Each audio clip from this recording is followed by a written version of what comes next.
Hello and welcome to the Media Club. I'm your host, Matt Deegan. In the club today, former BBC One, ITV controller and expectation chief Peter Fincham joins us to discuss his new podcast, Insiders, spilling the secrets of the TV industry. We'll find out what he makes of this week's headlines. Also on the programme, as President Trump threatens tariffs on high-end TV and film, media writer Tara Conlan assesses the risks for the sector. All that, plus we're in Bradford for all the takeaways from the Creative Cities Convention. And in the Audio Network Media Quiz, we're heading into the courtroom for the biggest verdicts of the week. That's all coming up in this edition of the Media Club. Come on in. Peter, thank you for joining us. Nice to have you on the sofa for the first time. Tara, lovely for you to be here as well. You're now a member of the Media Club. But thank you. Who's going to be your plus one? Who would you like to join us? Well, I thought this week of all weeks, David Attenborough. I mean, he's not going to come, but it would be good if he came, because am I right in thinking he's 99 this week? That's right. He's got a film out about the oceans, and you mentioned that I was once a controller of BBC One. When I joined the BBC, which was in 2005, if you had a meeting with the Natural History Unit, and you had an agenda of things first to discuss. One of the first things on the agenda, you can guess this, was David Attenborough kind of succession issue. Who next? Yeah. Who next? That was in 2005. So 20 years later, he's still doing them, and he's still absolutely brilliant. And I mean, he's a national treasure off the scale, I suppose. And this is a different issue. And one where people have very strong views. In an AI world, he can do them forever. Yes. Well, there was some talk about him doing Blue Planet 3, which I was told when Blue Planet, I think, 2 came out, that would definitely not happen. But that succession planning, always an issue. I don't know. I mean, what does anybody think? If you were David Attenborough and they said to you, we'd like to, sample your voice and basically nobody else sounds as authoritative as you do on a natural history thing. So do you mind if we go on when you're no longer with us? Is that, I seriously don't know ethically whether that's something that we should applaud or the exact opposite. Well, I think James Earl Jones signed a deal before he died for his family, basically. So always there have are an precedents. income. Yeah, so you could do it. I remember once being at Wimbledon, and I had an idea which I rang the head of sport from my seat in the centre court. Because do you remember a commentator called Dan Maskell? Yes. Who had the most wonderful voice. And it occurred to me that this is obviously long before the era of AI, that if you got hold of everything Dan Maskell had ever said, he would have said something like, and that cross-court lob has brought set point for the Norwegian, whatever. In other words, you could easily have covered anything that happened in a tennis match with something that Dan Maskell had said. Could you pour all of your previous pitch documents into the AI and come up with an AI Peter? Oh God, I don't know. I mean, I'm not an expert on AI.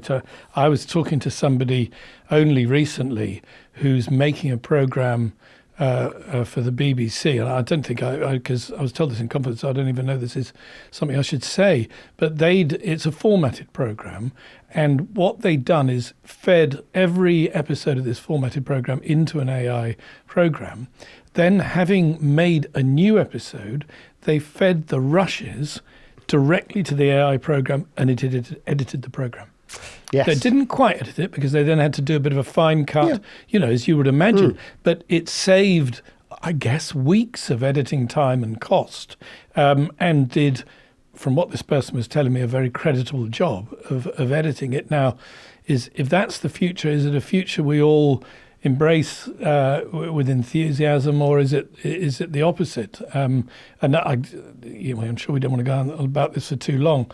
Another example of this, because I make a program that's dubbed for the German audience, because the German audience are not, if you like, they're not used to reading subtitles. They won't read subtitles. So some countries will, Scandinavian countries, whatever, German won't. So I make a drama for the German audience, they dub it. There's an entire dubbing industry in Germany. There are actors whose whole career has been to be the dubbed, let's say, Tom Cruise in every Mission Impossible movies. AI can wipe that out in a heartbeat. And in fact, if you're watching the next Mission Impossible, you will in this theoretical world, because I don't know if they're going to do this, you will hear Tom Cruise speaking perfect German. And you can rematch the lips as well. You can rematch lips. So from the point of view of the viewer, that's an upgrade. That's better than hearing, some German bloke called Wolfgang being told Tom Cruise. But is this like an episode of Black Mirror? Is this the world gone mad? Who knows? Upgraded Peter AI on the way then. We'll see that. Tara, who would you add to the Media Club this week?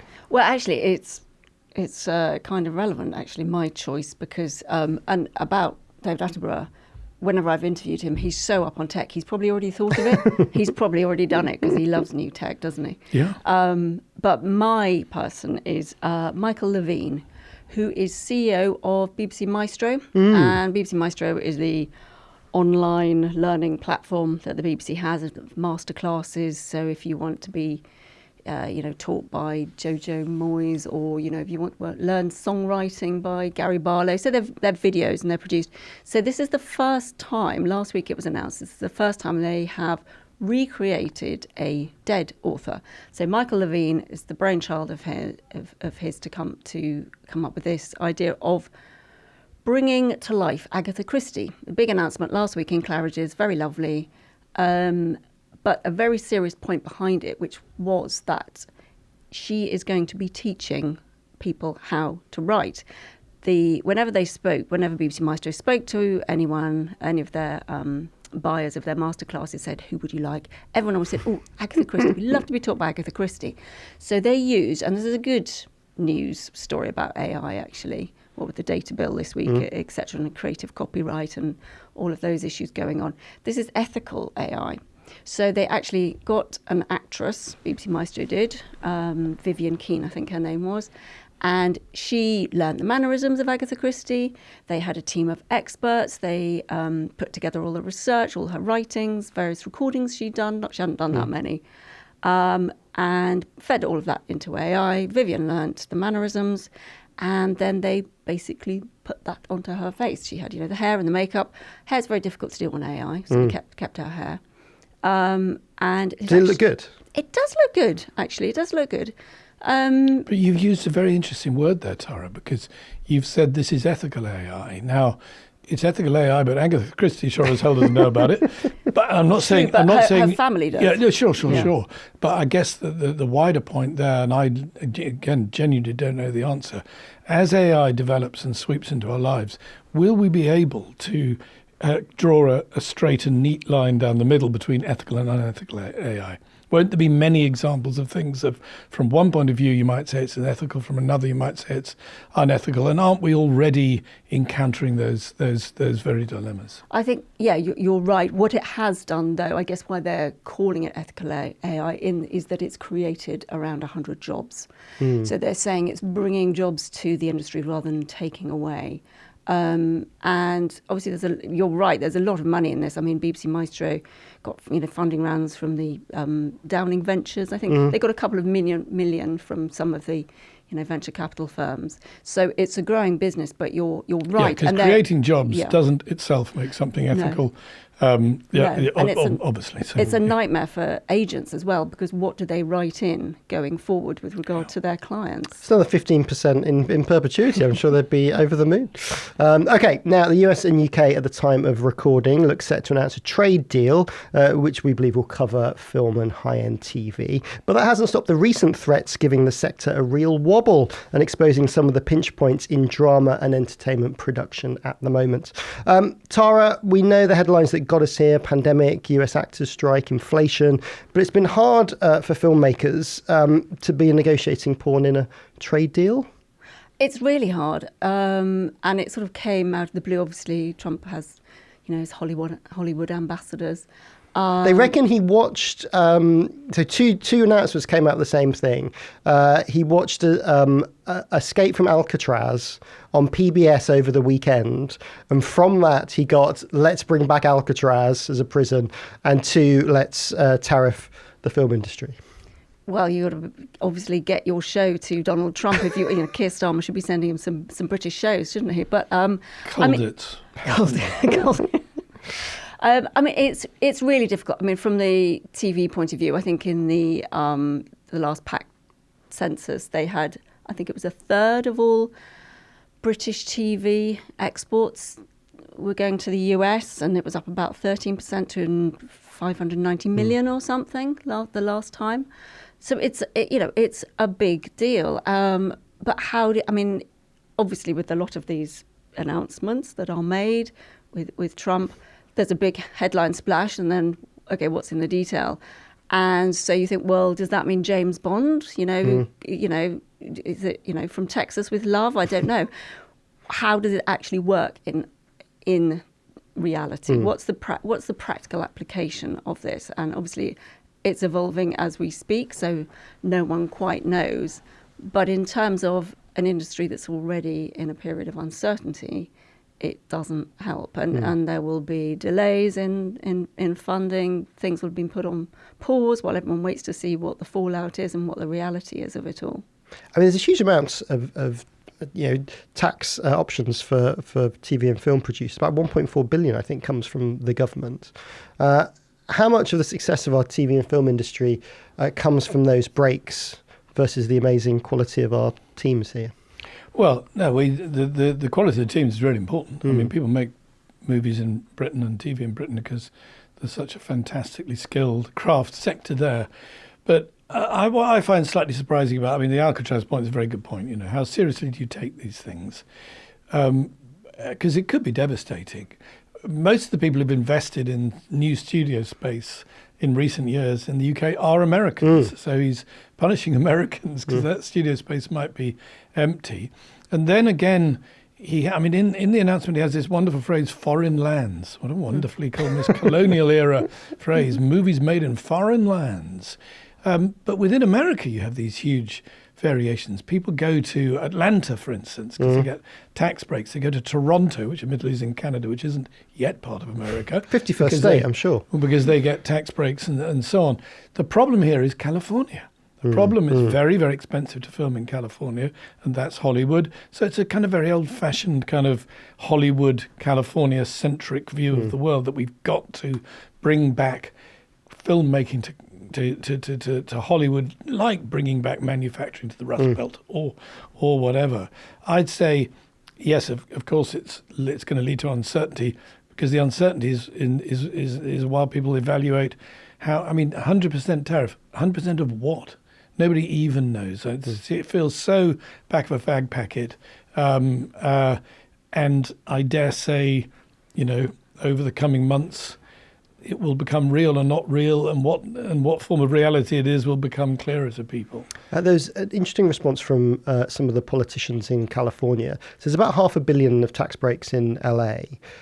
But actually, the core issue is, how do craft services team be able to afford to live in LA? How do you build a whole infrastructure that can support these shows? So much this is probably driven by Trump's desire for sort of old Hollywood and what's in his mind about where movies come from. How can you plan against any of those things? Well, I don't think it's the case that you can't plan things. We don't live in a pure market here in the UK. Broadcasters in the UK have kind of quotas and for regional production in the nations in Scotland, Wales, Northern Ireland, which are all an intervention in the market for a reason, for a political reason or a social reason, economic reason, or whatever. So it's not a question of Trump, in one corner and the rest of the world in another. In a sense, he's doing what other people do. He just does it in a very, he's kind of shoot first, ask questions later. Whereas most people, when considering announcements of this sort, do the sweat the small stuff before they put the announcement out. But, that's the way he grabs the headlines, and it's the way he does his. We're used to him now, aren't we? There will be a load of people trying to work out how to get to what he said with some actual facts. Tara, Broadcast revealed in their indie survey last month, sort of said that indies were generally more hopeful as they entered this year. Are you seeing that hopefulness from people you speak to? Well, maybe last week. But no, I think generally, there's been a period when there has been a real shock to the market with fewer commissions.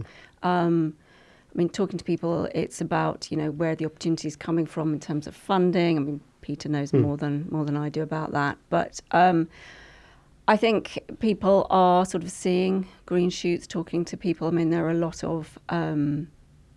of companies out there who have, gone through tough times and had to take costs out.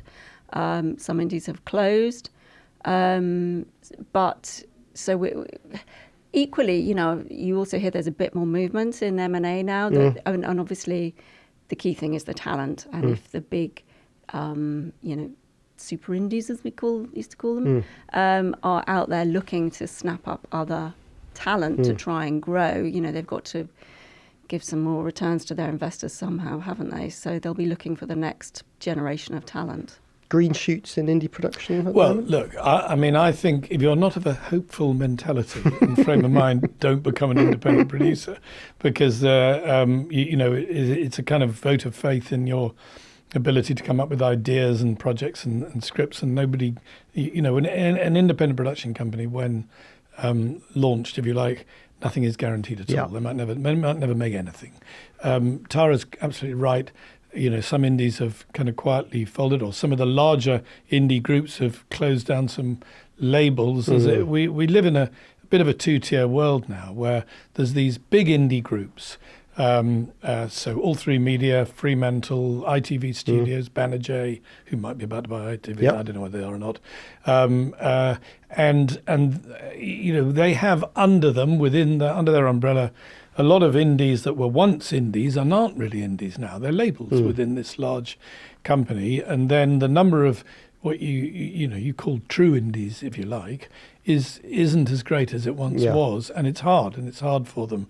But I personally think, and I've with a break when I went off to the broadcasting side, I've been in indie for 35 years or something. You sort of need to power through these periods when people say it's all going downhill. When I say power through, what I mean is you need to shut that noise out. Just focus on what you're doing, on the projects that you think you're going to get commissioned, and the programs that you're going to make, and you sort of will be all right. Now, that's not made true for everybody, but that's the way I've always approached it. There are cheaper ways to develop now as well, isn't there? TikTok, YouTube. 54 million people monthly interact with YouTube in the UK. So there are, in a way, there is more, video opportunity out there than there ever has been. But it's a question of being nimble and catering for that market as well. It's difficult, but it's such a resilient, resourceful, it's a clever bunch of people in the indie sector who are problem solvers all the time. Well, maybe this whole problem with Trump could have been solved much earlier if, having listened to your podcast last week, you had stepped in and allowed Piers Morgan to have Donald Trump on an episode of his TV series. Maybe you could have been the bridge. It's a terrible error of mine, isn't it? But this is for anybody who hasn't heard my podcast, might be quite a lot of your viewers, listeners rather. Piers Morgan. Well, he sent me this Christmas card, and the first odd thing about it was that his Christmas card was a picture of him and Donald Trump. I don't know what his wife had to say about this. It's a slightly odd choice of Christmas card. And then he just put a little note saying, by the way, Peter, you may not remember this, but you turned down Donald Trump for Piers Morgan's life stories. But at the time I did it seemed like a rational thing to do. He wasn't the president of America. He was a real estate guy. Yeah. And by the way, even being a real estate guy arguably didn't make him the president of America. What did was The Apprentice. Yes, be on Television's got a lot. Television's got a lot to answer for here. That's what raised his profile and made people think if he can sit behind a desk and say you're fired, then he's got all the skill set you need to be the president of America. There's hope for us all. Maybe there isn't hope for us all. Way of looking at it. US podcast company Lemonada Media is the latest to be snapped up by European firm PodX. Peter, Lemonada, they make shows with stars including Julia Louis-Dreyfus, David Duchovny, Sarah Silverman, all very valuable, great projects. They said it was a $30 million deal. Is that a good thing to buy? Are they worth the money? I've got to say, I don't know. I don't know enough about them. All these deals, as I say, with independent companies, you think, really, did they spend that much? But it's a logical thing to somebody. But that whole world of M&A in the creative sector, so podcast, independent production, you could argue it's a bit unreal. I tell you what happens from time to time. I saw it only a year or two ago. I saw one of I think it was Fremantle, one of the big independent, super indies, whatever you want to call them, announced that they were going to double their size in 2 years or something like that. I've probably got the exact figures wrong. And I thought, that's a crazy announcement to make, because as a producer, you can't guarantee to double your size in 2 years. It just doesn't work that way. So what will happen then with the person tasked with doubling their size or doubling their turnover in 2 years is that doing that, there's only two ways to do it. One is what you call organic growth, which is when you come up with great ideas like The Apprentice and sell them to a broadcaster. The other is acquisitions. So after a while, you start thinking, well, I can't come up with that many brand new great ideas. Why don't I buy this company? Why don't I buy that company? And I would guess, but I've never seen an analysis of this, that if you looked at the whole history of M&A in the independent sector, it may well favour the buyers over the sellers. No, what do I say? The opposite. Favour the sellers over the buyers. Well, you were part of Talkback, and that was acquired. Yeah. Was that a fun, interesting process? What did you take from it? It's a strange process actually when you sell a company, because you become an expert in things that you may never think about again in the rest of your life, because you have to. And on the day that the sale takes place, which I can remember well, you sign an extraordinary number of documents. You're led around a table, like a sort of buffet, if you like, by a junior lawyer from one of the law firms saying, sign here, sign here, sign here. So you have no idea what you're signing. You sign about 25 documents, and these are big, thick documents, and then they say, it's done, we've sold the company. Those documents are then put in a filing cabinet, and everybody hopes they are never, ever looked at again, because they'll only look at again if something awful has gone wrong. So these poor lawyers, they build up to the day of the sale. I mean, kid you not, lawyers literally stay up all night working, doing these documents. I mean, maybe AI will do it in future. Yes. But nevertheless, there's a lot of documents to write, and they're documents that it's not only probable, but it's desirable that nobody ever reads again. Yeah, absolutely. So it's strange. Tara, when we talk about transactions, talk about indie TV transactions, we're sort of running out of companies a little bit on the TV side, and the super indies now are acquiring other super indies because if they want to grow. Is podcasting the next generation for these media codes? We've seen it with Lemonada, Goalhanger, and UK companies. Are they going to be in the sights I guess of so. people? I mean, it's cheap. It's a cheaper form of of video. I think quite a few execs, Channel 4, etc., have pretty much admitted that. It's a cheaper way of getting a TV show. You look at Traitors Uncloaked, which started off, that sort of like podcast kind of space. So it is a cheaper way of doing telly, isn't it? But also, not being stato queen, but I think it was some stat I read that around 2/3 of, so you've got, content on YouTube, whether it's, say Clarkson's farm. But then around that, you've got something like 2/3 of the number of views is content around that show. So content around the content. So getting a podcast around your main piece of content is obviously quite a good another revenue stream for an indie to have, depending on their rights position. But you can see why it works for a broadcaster because it's cheaper telly. It works for an indie because it's another form of revenue. And you never know what might come out of that. It's a nursery slope, I guess, also for talent to bring them on in the same way that spin-off shows like, Big Brother's, was it Big Brother's Little Brother, whatever it was Kicked called? off, yeah. That's another way of bringing on talent, isn't it, as well? Peter, are broadcasters, are they hot or cold about podcasts at the moment? Do they want spin-offs? Do they want to do more with the brands? CITV with like the Loose Women podcast recently. They've got a Coronation Street Emmerdale spin-off. I'm a bit out of date on this because I was a broadcaster, until about 9 years ago, I think. But with expectation, when you're pitching, it's a good question. I think Tara's put a finger on it. I mean, where you might once have commissioned Big Brother, Little Brother for I don't know how much it cost, but it would have been a significant fraction of the cost of Big Brother. If instead of that, you can feed the appetite for fans with a podcast, and with many podcasts now, you film them while you make them so you can watch them on YouTube as well as listen to them on a podcast app. I can't see that trend stopping anytime too soon, because the truth is, with the show, The Traitors is a perfect example. Shows that have that sort of fanatical fan base and people are obsessed with, they do want content between the weekly episodes. I can remember this very well during my time at ITV with the X Factor, when the X Factor was at its sort of peak, and we kept thinking of ways of how can we feed the beast? How can we, the beast being the audience who just want to know more about it? And between the big shows on the Saturday, there was one of those shows like You're Fired to The Apprentice, but this is a pre-podcast age. I'm talking sort of 12, 13 years ago.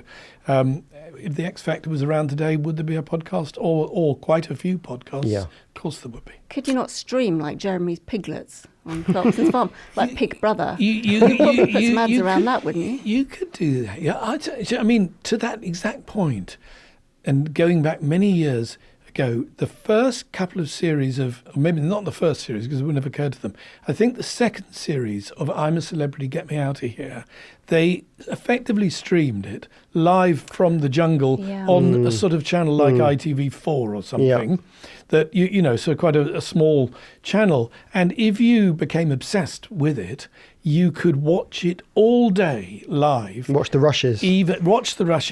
Even though, and I've been there to Australia and watch it, a lot of the time, not very much happens at all. So I think, I don't know about Jeremy and his piglets. That's a question for Amazon, isn't it? Who commissioned it, and for Jeremy himself. But these things have been around in one form or other for a long time. Now, just before the break, it was the Creative Cities Convention this week, the annual Out of London event for film and TV. Changes cities each year, and this time they descended on Bradford, the city of culture. We sent producer Xanthi Palmer to speak to delegates and pick out some of the top takeaways. Something that came up yesterday was in the unscripted discussion about what's hot and what's not, was a suggestion that when you're pitching an idea, it should pass the WhatsApp test, which means that when you've pitched it, the person you're pitching it to should be able to go away and tell all their friends about it on WhatsApp. So if you are pitching an idea and you think that is something you would do, then maybe that's something other people would do. If you yourself play the idea back to yourself and you wouldn't get on WhatsApp and tell your friends about it, then probably nobody else will either. The most interesting thing I've learned from the convention is commissioning and what commissioners want to see. Commissioners are really interested, I think, in things that really grab audiences, are emotional. I think I've heard the word authenticity quite a lot in these past couple of days. So that's really great. Things that really resonate with audiences, especially in a time of uncertainty, cost of living. So it's about really resonating with the audiences and the diversity and representation that is in the UK. I've spent years working in regeneration and in the idea of place and in culture. I've also spent much of my life working in Bradford, so to be here in Bradford is fantastic. It's absolutely brilliant. It's so buzzing here. So I love the fact the conference is here. I love the discussion about YouTube yesterday morning. It came out of that really, really inspired. I love the fact that commissioners and top management and people are here. All of that is brilliant. But as a freelancer, I'm kind of leaving here feeling a bit lonely, if the truth be told. It's really hard being a freelancer, especially one out in the nations and regions. You don't often know all the people. It's really hard to get to them. And one of the messages that's come through really strongly for me is I'm not sure that new talent can get through, and that's quite frustrating and quite lonely for those of us who are established talent maybe in our regions or are very experienced talent, but we're just not known and we're not a name at a national level. What's really exciting, and I think the fact that Creative Conventions is here in Bradford, is that it feels like finally Bradford, my city, where I was born, where I grew up, where I went to school, where I've come back to work, it feels like people are starting to finally believe here in the city. Like, for the longest time, we believed all the nonsense that people were saying about us outside of the city. And I think in the last 10 years, we've started to convince ourselves that we're a brilliant place. And what's happening now is that people are starting to listen to the fact that we are convinced. So I'm starting to feel optimistic for the first time in a while. Helen Munton was also one of the speakers. She's a commissioner for BBC Daytime and Early Peak, based in the North East. She's been speaking to us about the UK strategy to create more work in the region. I'm a commissioner based in the North East of England, in Newcastle, which is where I'm originally from. And like many people who wanted to work in telly, in the creative industries, back in the day when I was looking to get into it and work for the BBC, I had to move from Newcastle, my home, down south to London. And, I was lucky in that it was a time when you could do that, and it was affordable, but also had the emotional and financial backing of my parents if it all went wrong. So I was lucky in that sense, and not everybody has that, and time's very different now, and not everybody can afford to move down to London or actually wants to move down to London. So over the past couple of years, I moved back to Newcastle with the aim of increasing business there with the BBC so that we make more shows out of the North East, making sure that we can develop talent there, behind the camera, in front of the camera, but certainly behind the camera, and then also retain talent there. So build up enough business and enough shows being made there so that there is a viable option of young people and established people in the business from earning a living in the North East. And how well do you think that's gone so far? Well, we have a returning series in Robson Green's Weekend Escapes, and we start filming the 4th series this weekend, which is great. And what that has allowed people who started as runners, researchers, to then move up and do different jobs within that series because it was returning. And it's just allowed people to have a career path, and knowing that series was coming back for another year and being able to plan. We've had other series that have commissioned that have been one-offs, but obviously the Holy Grail in order to make things work in the North East and in the regions is to have a returning format so that then you can plan and have and people can return to jobs and work their way up the career ladder. So that is what I'm doing, and that is what programs like Robson Green's Weekend Escapes have done in the North East. And how do you maintain that strategy? You talked about wonderful commissions that return and hopefully retain those jobs. How do we keep that going long term? Yeah. So what I do is I work really closely with production companies in the North East, making sure that they are very much plugged into what our strategy is across the BBC and the sorts of things that I'm looking for. And the fact that I am based in the North East means that I can sit with them for 2 hours and discuss ideas or give them a steer or brainstorm, and I can spend time. And also because I live there and I'm passionate about making things happen, I can be a real champion for these companies as well. So it's all about building relationships. Yeah. And that's kind of a little insight into what you do and the BBC, but in terms of the broader landscape, we've heard from lots of different people, lots of commissioners from across the country over the past 2 days. What do you think maybe other, companies could maybe learn from your strategy, or the way you think, nationally we should be working better to be more regional with what we're making? Yeah. Well, as a public service broadcaster, it's our remit. We have to be representing everybody across the country who is paying their licence fee on screen, and building business in the regions that people have a role within the BBC. And so therefore it's just a given. You're only ever going to attract an audience to programmes that are made by people in the regions as well. They're only going to watch them, if you see what I mean. They want to see themselves reflected on telly, and those programmes are only going to be made well by people who are from that region. And I think other broadcasters are doing that. Everybody has some sort of remit about having,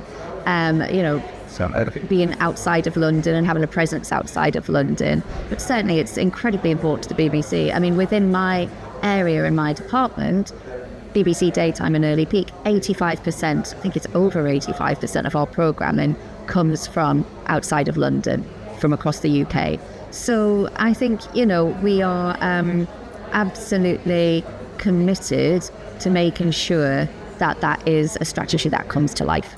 Our thanks to Xanthi Palmer for that package. OK, when we return, what do Jimmy Mulville and Peter Fincham disagree about on a weekly basis? Find out in a sec.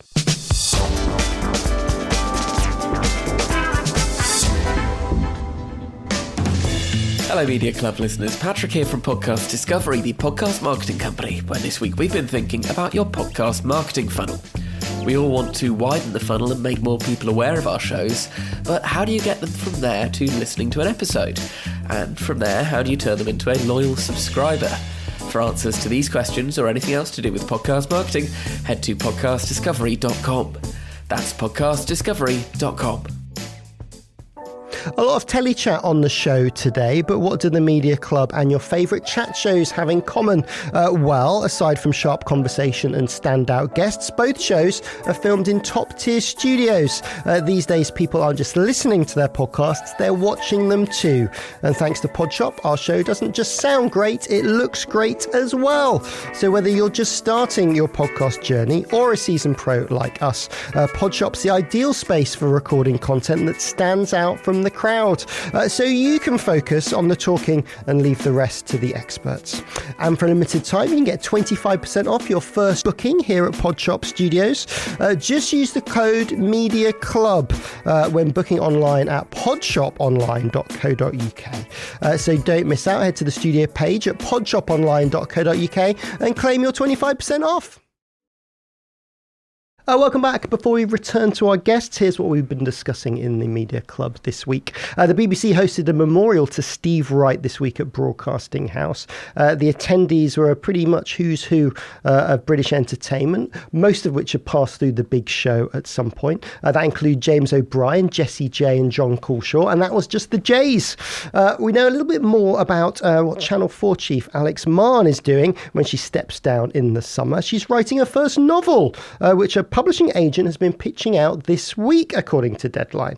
The title, The Rich Bitch Club. We're keen to get our hands on an early copy, so if anybody's got one, you know where to send it. And also, you might remember The Curious Tale of Dick Turpin. This is the Apple TV and Big Talk show, which halted production after its star Noel Fielding failed to return to set.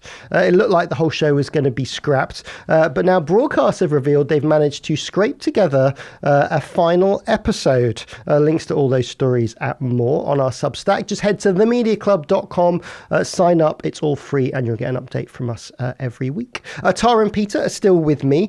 Peter, the Dick Turpin affair, you were aware of the trouble that Apple had with their star disappearing? Yeah, I read about it. Yeah, I haven't got an inside track on it. Have you ever been in any similar type of situation? It was quite an extreme one. I think that is a bit extreme, isn't it? No, I can't think of anything quite like that. But you know, you can't expect big stars to behave like ordinary people. You know, this is one of the. You get this with the BBC, and I totally and utterly get it. That you get, periodical scandals about the BBC and the BBC's inability to control talent, and they always blow up in the BBC's face, and they're always embarrassing, and it looks as if they. But the idea of controlling talent is a bit of an oxymoron, to be honest. You're dealing with I'm not that this is not a comment on Dick Turpin at all, because I know nothing about it. But when you're dealing with major stars, the reality is they don't behave like people kind of who've been on management courses. They're just a bit different, and so specifically about the BBC. The BBC is about many things, but it's in the entertainment business, as well as being in journalism and news and everything. You can't be in the entertainment business without working with big stars, and big stars, will not behave like other people. So I'll sit here and say this, and said it before. The BBC never needed to let Jeremy Clarkson go. They just didn't need to. They could have found a way around that, but they did, and I think it was a mistake, because I think, you've mentioned Clarkson's Farm. Clarkson's Farm is is a very Rethian show. Oh, it would suit BBC down to the ground. Ticks Yeah, every box. Inform, educate, and entertain in equal quantity. But it's not on the BBC. Yeah. Tara, Big Talk must be breathing a slight sigh of relief. They've managed to get something out of. Because they filmed over half the series, didn't they? They'd pretty much nearly finished. I don't know the exact amount, but yes. But I get to get something out that's broadcastable on Apple, so they get some money back. Obviously, also for fans of the show who will get to see some kind of resolution. Apparently, there's a sense of an ending, to use that phrase. But yeah, it's really hard. I mean, that's why the talent get the big bucks, because so much is centered around them and their personality and their characteristics, that when they do go missing in action, which does happen, because as Peter says, they're normal people with normal lives and things happen to them. It's hard. Maybe AI will come into play in future. They have feed in the rushes. They have a sub on the bench, an AI sub on the bench who comes in if something happens. But it happens in all walks of life, whether you're a brain surgeon or a TV presenter, doesn't it? If something happens and you're unwell, then someone else has to either step in or the project doesn't happen. So, Peter, it's great to have you here on the sofa on the Media Club. You've started your own podcast.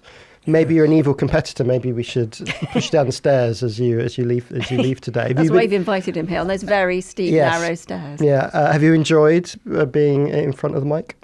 Well, I'm doing this podcast with a friend of mine, Jimmy Mulville, who runs Hat-Trick Production. And we've known each other a very, very, very long time. We were at university together. Friends, enemies? Friends of frenemies, or whatever the expression is. No, friends absolutely consistently since the 1970s, when we were in the thing called the Cambridge Footlights together. But rivals as well, because he ran Hat-Trick all through the 90s when I was running Talkback.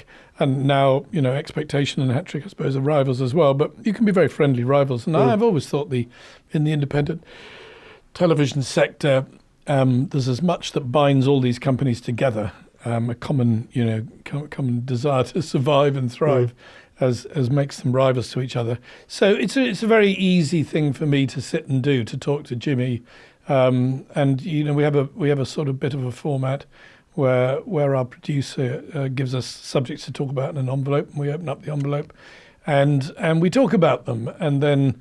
And then the producer edits down what we've said and turns it into a coherent program. And it's early days. We've done 5 of them, I think. And I can only say we really enjoy doing it. And we'll find out in due course whether enough people enjoy listening to it. We're not trying to compete with you. We're not trying to compete with the rest is entertainment. We really don't think like that. We're doing it because it's enjoyable for us to do, and we hope it's got some insights for people, who might think, well, I didn't know that, and these guys have been there and done that, so it's interesting to hear from them. I want to see you at the Albert Hall next year, like Marina and Richard did. Well, I think the Albert. Well, I would settle for, let's say, the Hammersmith Palace. Okay. Yeah. This time next year. Have you found yourself agreeing or disagreeing more than you thought with Jimmy? We sometimes disagree. Jimmy's. In as much we're slightly different from each other, even though we have a very shared background. He's kind of probably a bit more outspoken than me. I'm not, I'm not inclined to, I'm a kind of diplomatic type of people-pleasing type of person. But Jimmy, he's from Liverpool. He's sort of always, ready for a scrap. Actually, we talked about Top Gear. Should you bring back Top Gear?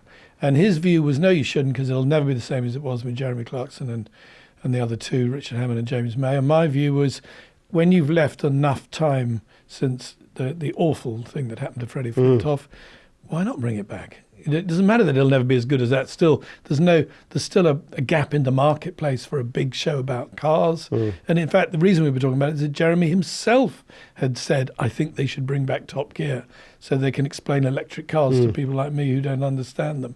So yeah, we'll have things that we disagree about, but we're not there to conduct a sort of, it's not supposed to be like an interview on the Today programme. We're not ripping each other apart. Do your expectation colleagues listen in and then raise their eyebrows or roll their eyes where it's like, oh, who have you talked about this week that we've got to try and pitch to next week? Well, that's a very good question. I haven't asked them. I mean, I've noticed people haven't been looking me in the eye so much over the last few weeks. So maybe they're secretly saying, why is he doing that? But I doubt it.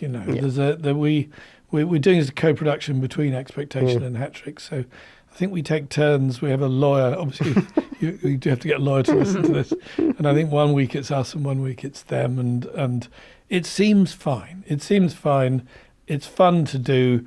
And at a certain point, we'll try to work out, whether it's got a wide enough appeal to be worth going on doing. So. Becoming the talent, does it give you a different insight into the talent you work with? Have I become the talent? So we use this word very, very loosely, don't we? We use this word very loosely. I like to tell a story I've told before, but it perfectly describes this. It's quite an embarrassing story. I was in my back garden. Should I tell this story? Yes. With Harry Enfield, the comedian, who a very good friend. And he looked around, I'm going to have to change the language a bit, and he said, how come a talentless idiot like you has got a bigger house in Notting Hill than me? He didn't use the word idiot, but this is family listening. We can't possibly say what he said. And there was few people in the garden. Everybody laughed. A very good joke. And then I thought, sometimes a joke like that's got some little bit of meaning behind it. And I think it has got meaning behind it. So and why I believe that, Harry Enfield, he's talented. He's an absolutely brilliant comedian. He's fantastic.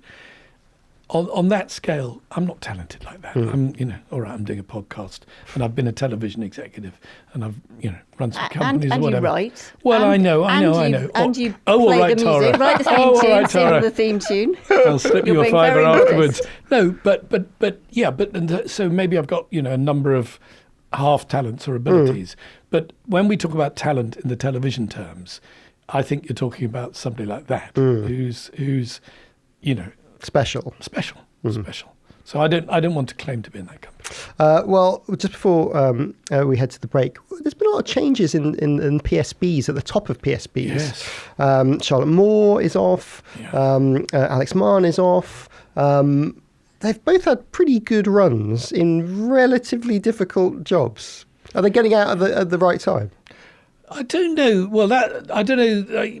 Is any time the right time? Yeah, but you can always see some clouds on the horizon, or you can always see, if you can see around the corner, you might see some good times coming. I've no idea. They've both done those jobs for quite a long time. And I think somebody did an analysis of this and says that the revolving door of television is revolving slower than it used to. Yes. So they've each, I think, done about 7 or 8 years in those jobs. That's a long haul. And they're both friends of mine. I wish them good fortune in their new jobs and good luck in their new jobs. I think if you survive in a job like that for that length of time, it's an achievement. I think we'd be talking about Alex. She has, seen off privatization at least once, possibly twice, enacted a regional strategy. She can point to things to say, Channel 4, in some ways, is a slightly fragile organization, but it's still going. You need to remember, only about 2 chief executives ago, there was the guy who the only thing he ever said was, "We're about to run out of money. Can we have some public money?" Andy Duncan. He was wrong. They didn't run out of money. They're still. I mean, I'm not saying they haven't got enormous challenges. They absolutely have. But that Channel 4 is still distinctive. It's still fulfilling its remit and making some brilliant programs. So I think Alex is to be applauded off the stage, to be perfectly honest. And I think Charlotte Moore is. I mean, God knows I should know. I was at the BBC for about 2.5 years before something horrible went wrong and I had to leave. If you've lasted that long in a really high pressured job, I think you've done well. If you're going to ask me who's going to replace them, I haven't a clue. I've got no. Tara would be much more likely to help you there. What is the inside joke, Tara? Tara, there's bits of discussions from indies who are always keen that there's some new creative and business leadership at Channel 4. They've got to be careful what they wish for. Yeah, it's difficult, isn't it? Because you have those, as an indie, you have, as Peter knows, you have those relationships with the commissioners, with the heads of the company, and then that goes and things get put on in hiatus, or, then do you follow that person who's off to another channel? Do you follow there with your project? So it throws everything up in the air, really, doesn't it? But it's an interesting time for Channel 4. There's the rumours that still don't go away about will it end up, going sort of into, I'll use the wrong word, into bed with the BBC, would they make good bedfellows? That whole future of public service broadcasting prominence is a key issue still. Yeah. So it's, who knows, it might be someone totally left field, someone who's come from the world of content creation, short form, maybe, something like that.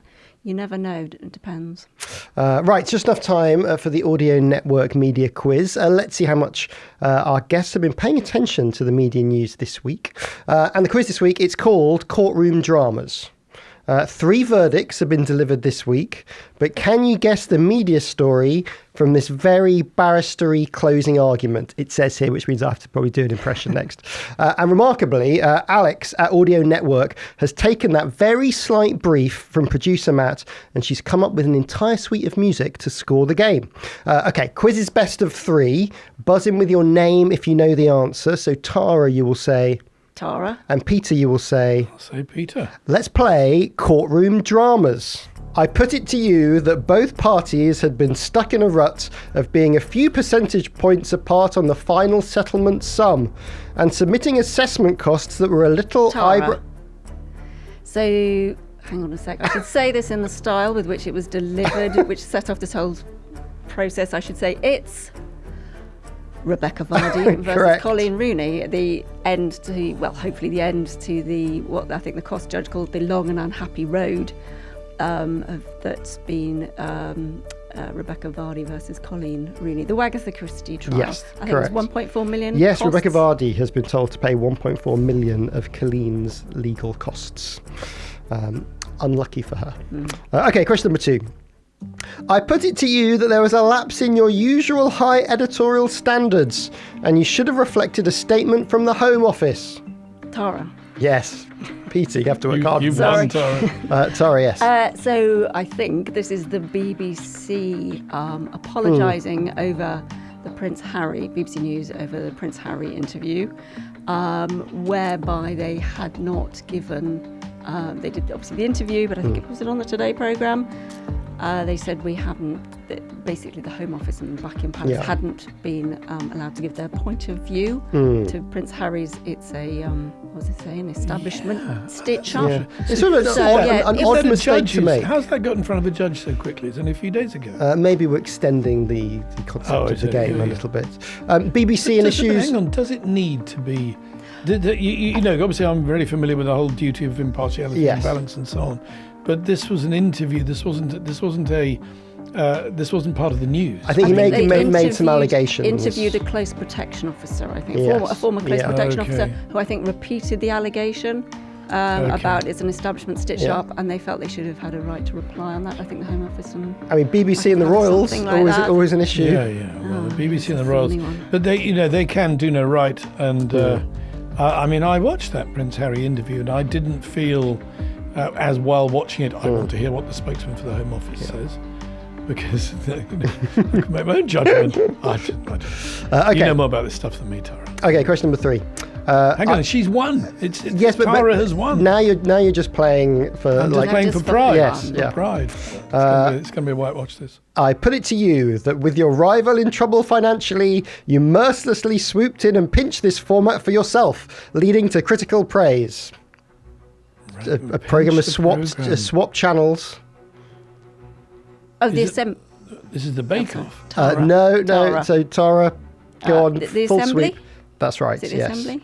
ITV's grab of the Assembly. Makers Rockerdale Studios spoke to Broadcast this week about why it went from the BBC to ITV. Swapping sides happens a little bit more than it did previously. Generally, broadcasters keep what they get. Do you as a production company think we could go across the road, but they'd be really annoyed? Yeah, I think that's a very good point. I think there aren't enough customers, you see. So you can't really afford to piss any of them off. And so, it's very different in America. If you've got a format in America, you get some hotshot agent and they say, we're going to, go around and pitch this to this, and this. And if they're not the first to grab it, that's their lookout. You very rarely... You could try working like that in the UK. You may be able to do it with a piece of IP that's so hot that you can pitch it around.